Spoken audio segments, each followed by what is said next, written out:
30% das mulheres sofrem violência obstétrica em hospitais privados. No SUS, a taxa ultrapassa os 40%.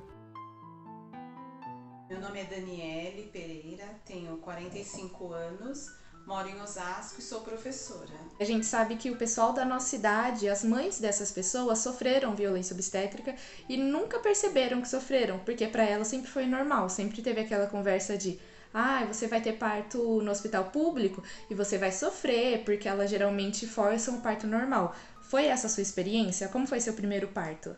Foi mais ou menos assim. Eu engravidei com 25 anos, era a minha primeira gravidez, e na época, por não ter condições, eu estava sem convênio médico, e aí eu fui fazer o meu pré-natal num posto de saúde da cidade de Carapicuíba. E o pré-natal até então foi tudo tranquilo, né? O problema começou depois do 8º mês, quando eu fui entrar para o 9º mês, e aí eu sentia que a conta do médico estava errada, a conta do médico não batia com a minha conta. Foi o mesmo médico que acompanhou todo o seu pré-natal? Foi o mesmo médico, só que desde o início eu falei para ele que a conta dele estava errada, né? Que a minha conta e da minha mãe não estava batendo com a dele. Só que no dia 26 de janeiro eu fui pro hospital para fazer o cardiotoco e assim, eles faziam o exame e me liberavam para casa. E eu morrendo de dor, não tinha dilatação e o médico falava que era normal, que era assim mesmo. Você chegou a tomar a medicação? Eles falavam pra você tomar alguma coisa? Aí eu fui pro hospital, nesse dia eu ia todo dia bem de manhã cedinho, que o médico do pré-natal tinha pedido todos os dias, a partir do dia 20, todos os dias a senhora vai até o hospital, onde a senhora vai ganhar, que era o hospital público lá de Carapicuíba, e aí a senhora faz o cardiotoco e aí o médico que tiver lá de plantão vai ver se é necessário internação ou não. E desse jeito foi que eu fiz. Todos os dias de manhã eu levantava, tomava banho e ia pro hospital. Mas nesse dia 26 de janeiro, eu fui pro hospital, eu já tava com muita dor, e aí eu fiz o cardiotoco, a médica que estava lá no plantão no dia fez o exame de toque, e ela falou que ainda não tava na hora, que era para eu voltar para casa e esperar, porque na minha carteirinha estava marcado dia 31 de janeiro. Mesmo eu questionando a médica, ela não quis ouvir. Ela Isso já no dia 26? No dia 26, era para eu esperar. E aí eu fiquei muito nervosa naquela hora, saí de lá chorando, fui para casa. Só que aquele calor escaldante de janeiro, eu deitei e eu comecei a ter febre, muita febre, muita febre.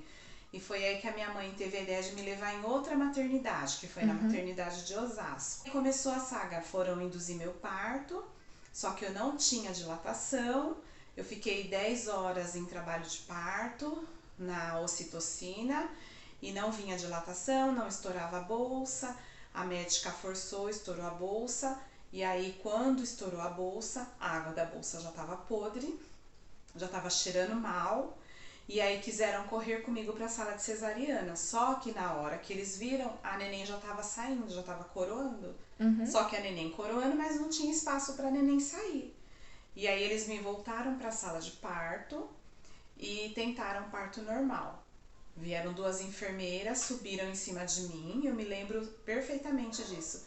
Subiram em cima de mim, forçaram a bebê sair, eu até cortei minha mão fazendo força lá na maca. Elas forçaram, tipo assim, aqui em cima da barriga? Forçaram, 2 enfermeiras subiram na minha barriga, forçaram pra bebê sair. Como não tinha passagem, eles fizeram aquele corte embaixo, levei 7 pontos. E aí eu tive a minha filha de forma natural, mas também traumática, né? Deveria ser o dia mais feliz da minha vida. Mas desde o início, todos eram muito hostis e grosseiros. Depois de 14 horas de trabalho de parto, eu não tinha mais forças para que a minha bebê saísse. Foi quando a médica subiu em mim e começou a pressionar minha barriga, esmagando as minhas costelas e pulmões e me impedindo de respirar. Essa história é real. Poderia ter sido evitada. A manobra de Christler, como é chamada, foi considerada inadequada pelo Ministério da Saúde e pela Organização Mundial de Saúde. Antes da bolsa estourar, eu senti muita dor nas cadeiras. Eu falei, tô com uma dor nas cadeiras, eu não tô aguentando. Eu falei, com o meu marido. Aí ele pegou e falou assim, ué, vai, fica deitada, né? Ele falou, ih, será que a neném já tá querendo vir? Eu falei, não sei, acho que não, né? Aí depois ele foi trabalhar, aí eu peguei, fui no banheiro, aí tava aquela água meio esverdeada. Eu falei, ih, mas que estranho, né? Eu pensei comigo, né, que eu tava sozinha. Fui no banheiro, né? Aí tomei uma maior bronca da enfermeira. Tomei maior bronca, ela falou assim, o que você tá fazendo aqui? Gritou comigo, né? E eu peguei, né? Aí a minha perna travou. Aí eu não conseguia nem ir pro banheiro, nem sair do banheiro e nem ir pro quarto. E nesse momento a senhora teve alguma assistência? Não, aí Ou eu ela fui. só te deixou lá? Aí eu fui sozinha pro quarto. Dentro do parto ele foi tranquilo? Como ele foi? Foi tranquilo. A senhora recebeu anestesia? Recebi anestesia, só que a mulher é muito bruta, médica muito bruta comigo, né? Antes de eu ganhar a menina. Aí ela me mostrava, eu tava tão passada de dor que ela falava, olha a sua neném. E eu parecia que eu nem enxergava ela, porque tava tudo embaçado a minha vista. Tava com a vista turva. E a minha menina, e aí o que aconteceu? Peguei uma infecção hospitalar. A neném ficou no hospital, porque tava com necterícia, 9 dias ficou lá. Aí teve umas vezes que eu fui, mas teve outras vezes que eu já não pude ir mais, porque eu peguei a infecção, né? E nisso dessa infecção eu fui ficando ruim. Um lado eu já tava sentindo dormente, eu já não sentia o lado esquerdo. A placenta caiu em casa ainda. Eu tinha 40 graus de febre. E todo esses tempos só tinha febre. Fui muito fraca, né? Porque eu perdi bastante sangue. E aquela placenta caindo em casa ainda. E eu não sabia o que era, né? Porque era o primeiro filho. Não fui muito bem recebida naquele hospital lá, não. Deus me livre. Eu nunca mais quero ter um filho nesse hospital, São Paulo. E como foi que a senhora descobriu que estava com a infecção? Você teve alguma assistência no hospital? Não, da infecção não.